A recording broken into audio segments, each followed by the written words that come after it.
భారతదేశ వ్యాప్తంగా పెరిగిందా తగ్గిందా అనే ఒక క్వశ్చన్ మార్క్ తో వార్తను చూడొచ్చు.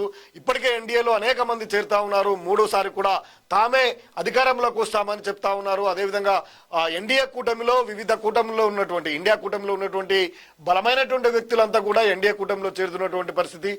ప్రముఖులైనటువంటి వారు ఎన్డీఏ కూటమి నుంచి వైదొలిగి ఒంటరిగా పోటీలోకి పోతున్నటువంటి పరిస్థితుల నేపథ్యంలో ఎన్డీఏ యొక్క బలము పెరిగిందని సర్వే రిపోర్టులు కూడా చెప్తా ఉన్నాయి.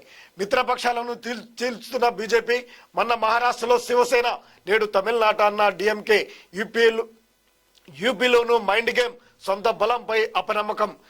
దేశవ్యాప్తంగా బీజేపీ బలపడుతున్నదా? మోదీ నేతృత్వంలో ముచ్చటగా మూడోసారి అధికారంలోకి వస్తామని కలలు కంటున్న కమల్నాథుల ఆశలు ఫలించడం అంతా ఈజీ కాదా? ప్రజలు ఈసారి మతం భావోద్యోగం ఆధారంగా కాకుండా 10 ఏళ్ల బీజేపీ పాలన, మోడీ పనితీరు ఆధారంగానే ఓట్లు వేయనున్నారా అంటే అవుననే సమాధానం వస్తున్నది.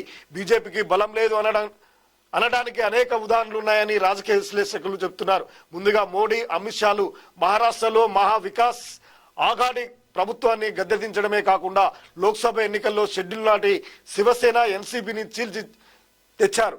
ఉద్ధవ్ ఠాక్రేను, శరద్ పవార్ ను మానసికంగా దెబ్బతీయడానికి అసలు శివసేన ఏక్నాథ్ షిండేది, అసలు ఎన్సీపీ అజిత్ పవార్దేనని మరోవైపు ఎన్నికల సంఘం తేల్చెప్పింది.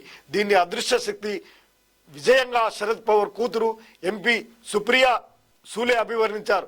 ఈ అదృశ్య శక్తి ఎవరో ప్రత్యేకంగా చెప్పక్కర్లేదు.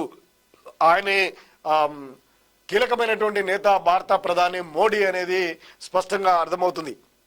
భాగస్వామ్య పార్టీలను బలహీనపరచడం, చీలిక తేవడం, మొత్తం కూడా ఈ వ్యవహారాలను చూస్తే మరి బీజేపీ భయపడుతుందా? ప్రతిపక్షాలను చీల్చే కుట్రను ఎందుకు చేస్తుంది దేశవ్యాప్తంగా అనే చర్చ కూడా రాజకీయ వర్గాల్లో చోటు చేసుకున్నటువంటి ఆ పరిస్థితుల నేపథ్యంలో మరి బీజేపీ బలం పెరిగిందా, ఇంటర్నల్ గా జరుగుతున్నది ఏంటిది అనేది కూడా ప్రధానంగా చర్చ అయితే జరుగుతున్నటువంటి అంశాన్ని మనం చూడొచ్చు. అభ్యర్థులను ముందు ప్రకటిస్తే